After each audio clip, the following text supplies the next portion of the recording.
There's a video that's been going around for a while by The Second Story.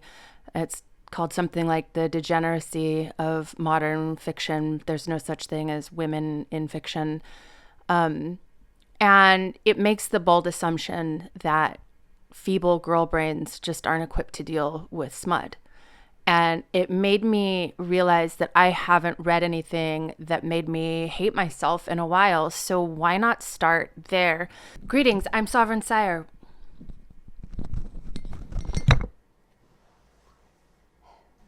So I'm going to read for you here the product description, which is doing a lot of heavy lifting. It says, food vlogger Carrie buys a heritage turkey for her perfect Thanksgiving content, unaware she's stolen from a territorial shifter who claims the finest birds as his own. When the enraged creature crashes through her door demanding payment, the debt is simple: flesh for flesh. Submit willingly, or he'll simply take what he's owed. But as her body betrays her with every touch of his clawed hands and silken feathers, she realizes the real danger isn't what he'll take from her. It's how much she'll crave giving him more. I mean, in for a dime, in for a dollar. Let's go. So off the bat, I'm going to say that this bad boy clocks in at 38 pages, which is a lot, given we all know what's going to happen here, right? It's just a matter of like how much art we're going to put into it.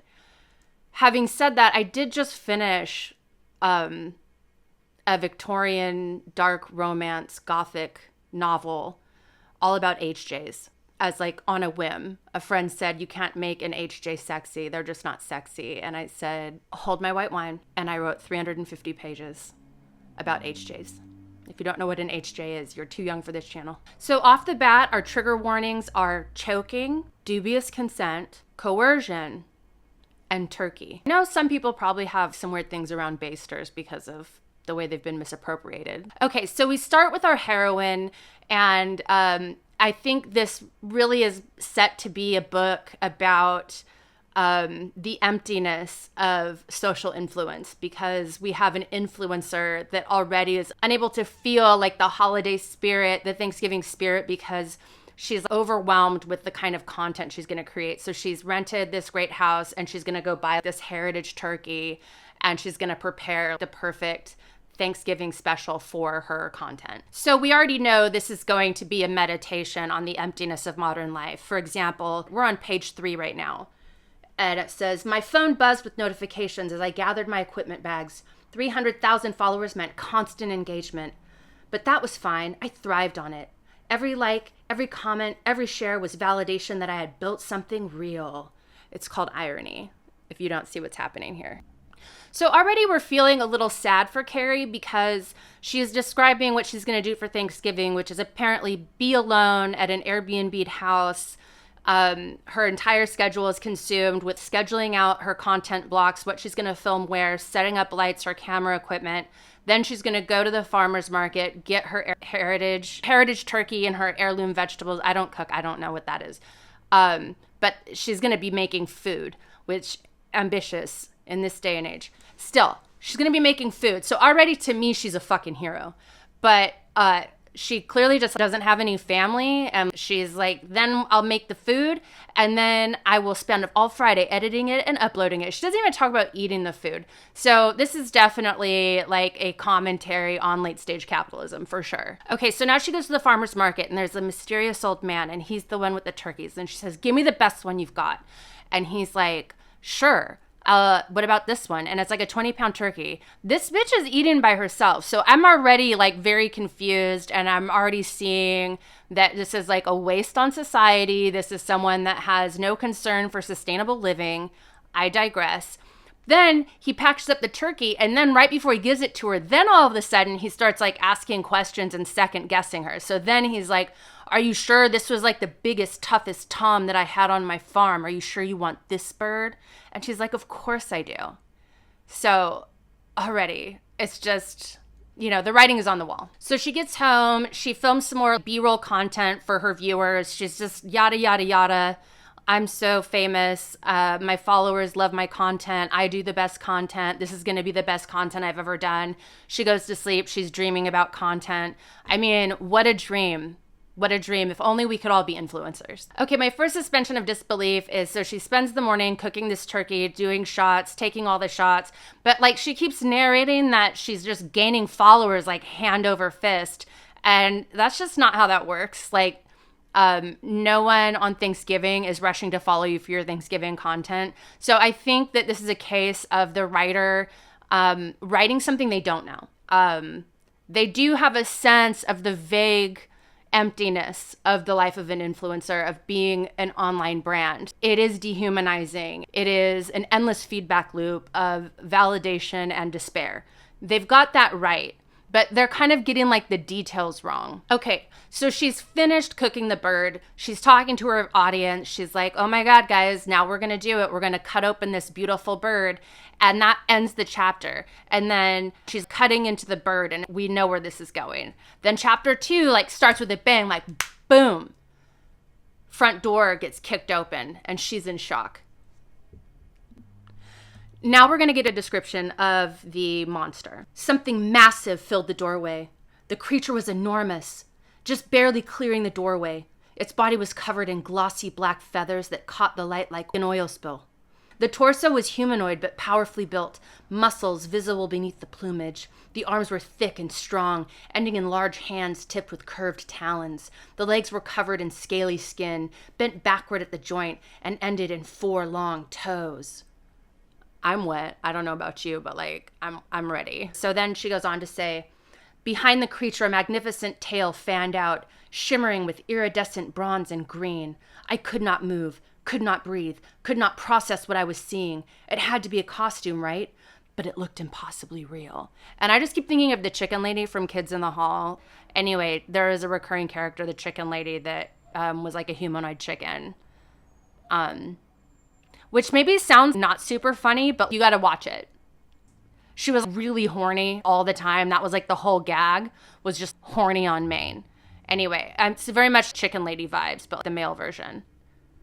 So at this point, she's really in shock because she's not thinking properly. One massive hand shot out and grabbed the roasted turkey, claws sinking into the crispy skin I had spent hours perfecting.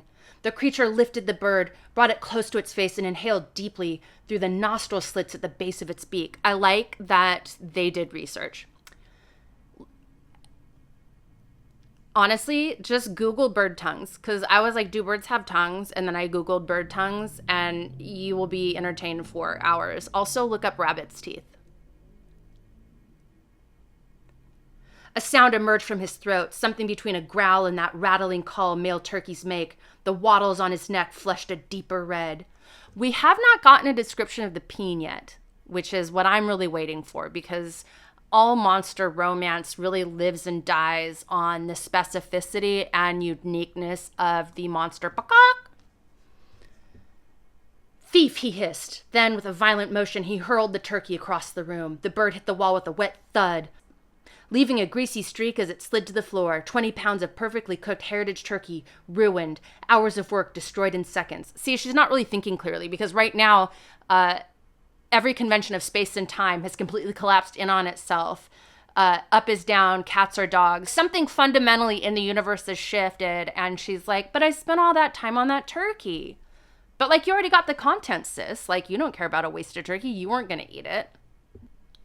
My prediction is that in order to appease whatever debt the turkey monster feels she owes, she's probably going to have to get rammed pretty hard. She's probably going to have to be very open to receiving abundance inside.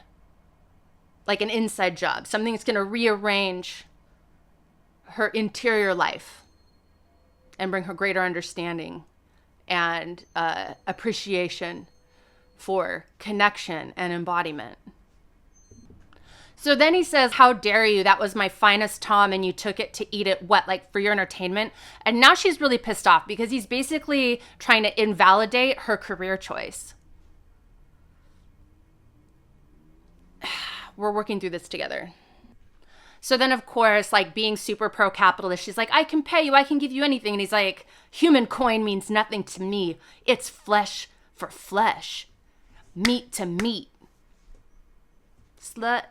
me out, slut me out. Anyway, now we have the point of no return in which the female protagonist realizes that the only currency that she ever had that was of any value is her body. I was pressed against his feathered chest, heat radiated from him, furnace hot. Submit willingly and I will make it pleasurable. Fight me and I will simply take what I am owed. Either way, the debt will be paid. Now, this is like a moment of genuine horror for most women. I'm going to guess that Carrie is like, I don't know, 30 and maybe about to be over the hill. Okay, so they've had the peen reveal, which apparently like it comes out of a slit and then like emerges, but we haven't gotten a real good look at it. I'm going to guess like 10 to 12. I'm going to put my guess in early, 10 to 12.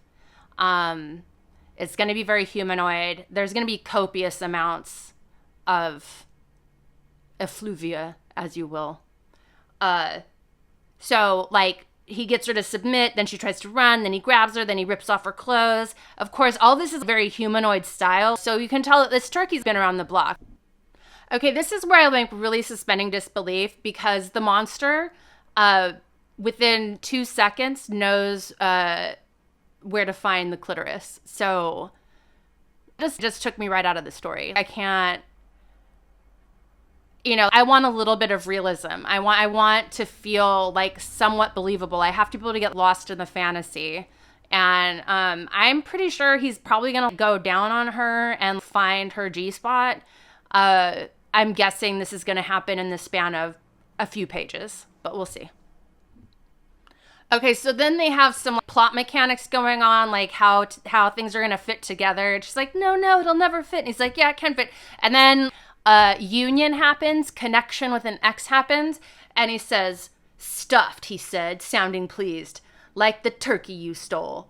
I opened my mouth to plead my innocence, but he pulled back and shoved in hard. I cried out, frantically grabbing at him. My fingers sank into the feathers on his chest, and he made a sound close to a purr. The creature began to move, each thrust deliberate and deep. My fingers tightened in his feathers, body rocking with the force of it. I mean, it does sound like a good time. Okay, so he bangs her. Of course, she has the best explosion of her life.